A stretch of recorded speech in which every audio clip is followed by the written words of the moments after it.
பெரும் ஜோதி அருட்பெரும் ஜோதி தனி பெரும் கருணை அருட்பெரும் ஜோதி எல்லா செயல் கூடும் என் ஆணை அம்பலத்தே எல்லாம் வல்லான் தாளே ஏத்து. வாழ்க வையகம் வாழ்க வையகம் வாழ்க வளமுடன். குரு வாழ்க குருவே துணை.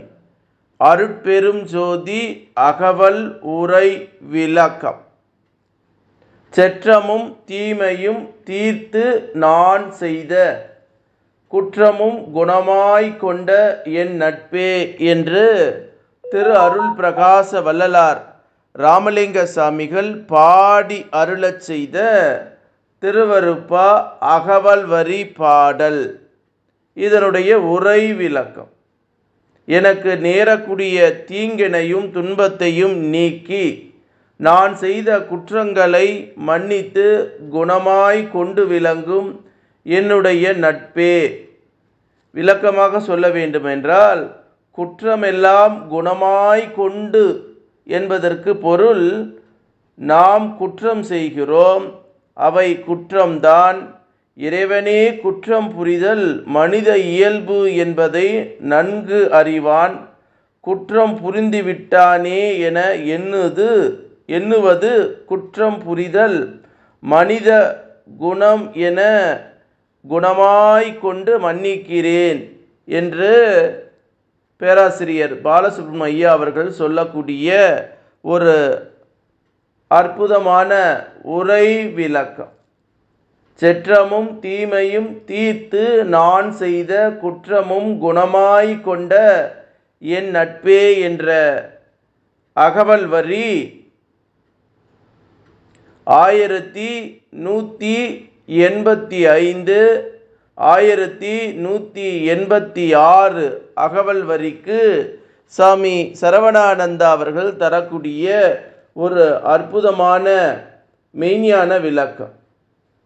பக்குவப்படாத காலத்தே மனம் பிறர் குற்றத்தை கண்டு வெறுப்பும் கோபமும் கொள்கின்றது. ஆனால் தனக்கே உண்டான பெரும் தீமையை அறிந்து கொள்வதுகின்றதில்லை. புற தீயின் தன்மையை விட இத்தீமை உயிருக்கு பெருந்தீங்கை விளைவிப்பதா. இது தனியா கோபம் வெறுப்பும் குறிக்கவே செற்றம் என்ற சொல் குறிக்கப்பட்டு உள்ளதா. செற்றமாகிய தனியா கோபம் வெறுப்பு முதலியவை குற்றம் என்பதை அறிவோம். இதனால் விளைவது பெரும் தீமை என்பதை உணர்ந்துள்ளோம்.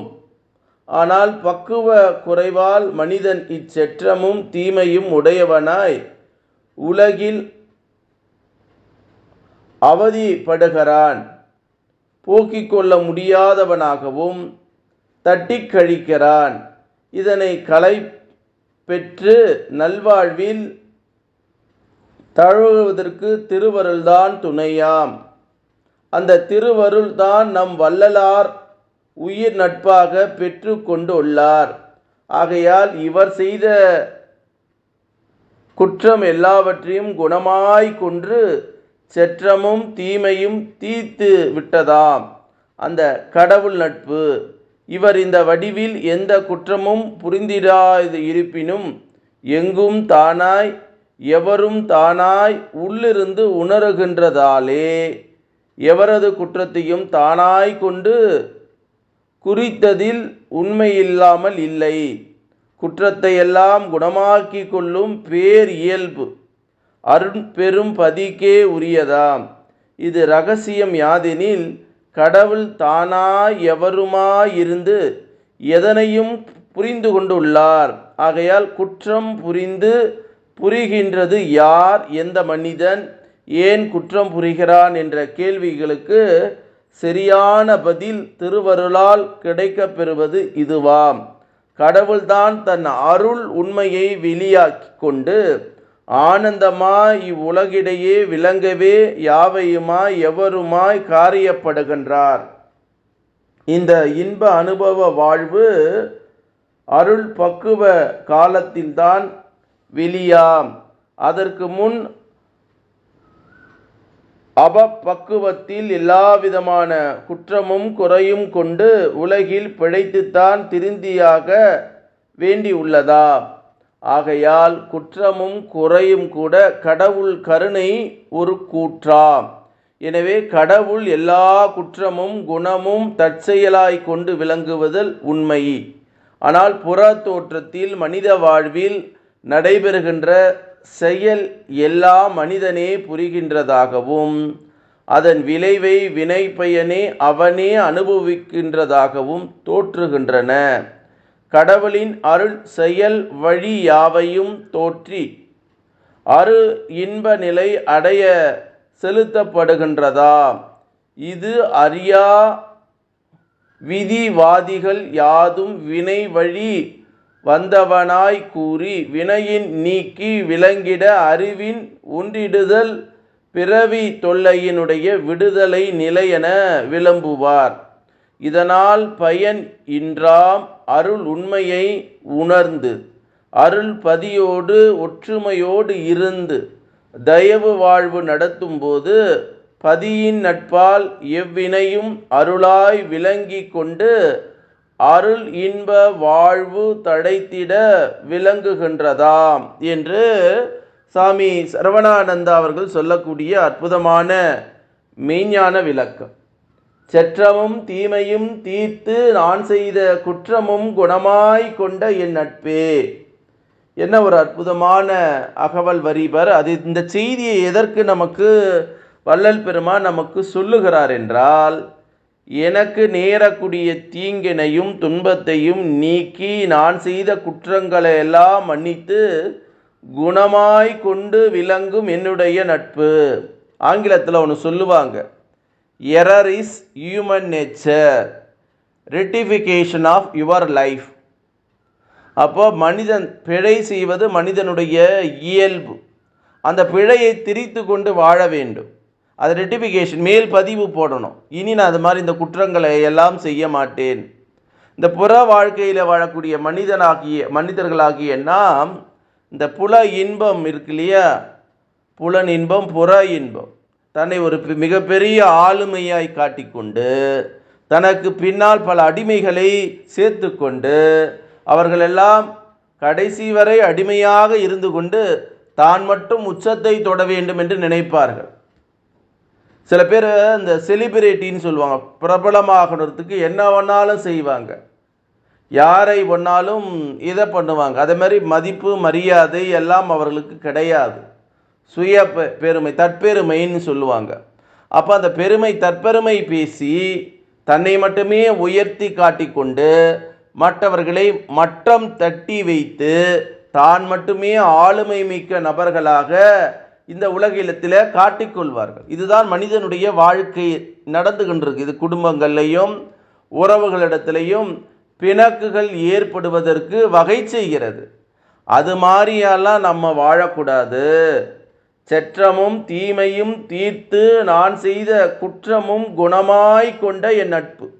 அப்போ என்கிட்ட இருக்கக்கூடிய அந்த செருக்கு இருக்கு இல்லைங்களா, ஆணவம், அந்த ஆணவத்தெல்லாம் நீக்கி அந்த வெறுப்பு குணங்களெல்லாம் நீக்கி தீய குணங்களெல்லாம் நீக்கி அன்பும் கருணையும் தயவும் ஜீவகாருண்யம் அந்த தன்மையோடு நம்ம வாழணும் என்கின்ற கருத்தை சொல்லக்கூடிய ஒரு அற்புதமான அகவல் வரி பாடல் என்று சொல்லி, அருட்பெரும் ஜோதி அருட்பெரும் ஜோதி தனி பெரும் கருணை அருட்பெரும் ஜோதி எல்லாம் செயல் கூடும் என் ஆணை அம்பலத்தே எல்லாம் வல்லான் தாளே ஏத்து. இன்று வருமோ நாளைக்கு வருமோ அல்லது மற்ற என்று வருமோ அறியேன் எம் கோவே. துன்று மலை விம்மாயற்று வெளிக்குள் வெளி கடந்து சும்மாயிருக்கும் சுகமென்று சொல்லி அருட்பெரும் ஜோதி ஆண்டவர் ஒரு விண்ணப்பம் வைக்கிறார். வள்ளல் பெருமான் ஒரு அருளிய விண்ணப்பம். எல்லாருடைய அருட்பெரும் ஜோதி அற்புத கடவுளே, இது தொடங்கி எக்காலத்தும் சுத்த சன்மார்க்கத்தின் முக்கிய தடைகளாகிய சமயங்கள் மதங்கள் மார்க்கங்கள் என்பவற்றின் ஆச்சார சங்கற்ப விக்கிரபங்களும் வருணம் ஆசர்மம் முதலிய உலகச்சாரா சங்கற்ப விக்கிரகங்களும் எங்கள் மனதில் பற்றா வண்ணம் அருள் செய்தல் வேண்டும். சுத்த சன்மார்க்கத்தின் முக்கிய லட்சியமாகிய ஆண்மை நேய ஒருமைப்பாட்டு உரிமை எங்களுக்குள் எக்காலத்திலும் எவ்விடத்திலும் எவ்விதத்தும் எவ்வளவும் விளங்காமல் நிறைந்து விளங்க செய்தருதல் வேண்டும். எல்லாமாகிய தனி பெரும் தலைமை அருட்பெரும் ஜோதி ஆண்டவரே, தேவர் திருவருள் கருணைக்கு வந்தனம் வந்தனம். அருட்பெரும் ஜோதி தனி பெரும் கருணை அருட்பெரும் ஜோதி திரு அருள் பிரகாச வள்ளலார் திருவடியே சரணம் சரணம் சரணம். சத்குரு நாதா சாமிகள் திருவடி சரணம் சரணம் சரணம். அருட்பெரும் ஜோதி அருட்பெரும் ஜோதி தனி பெரும் கருணை அருட்பெரும் ஜோதி என்று வள்ளல் திருவடியை வணங்கி எல்லா உயிர்களும் இன்புற்று வாழ்க. வள்ளல் மலரடி வாழ்க வாழ்க. கொல்லா நெறி குவளையமெல்லாம் மூங்குக என்று வள்ளல் பெருமான் திருவடி பாதம் தொட்டு வணங்கி இந்த பூமியிலே வாழக்கூடிய சித்தர்கள், ஞானிகள், மகான்கள், ஜீவமுக்தருடைய திருவடியை தொட்டு வணங்கி இறைநிலையோடு என் எண்ணத்தை கலக்கவிட்டு உங்கள் அனைவரையும் மனதார நெஞ்சார வாழ்க வளமுடன் வாழ்க வளமுடன் வாழ்க வளமுடன் என்று வாழ்த்துகிறேன். நன்றி, வணக்கம். வாழ்க வளமுடன்.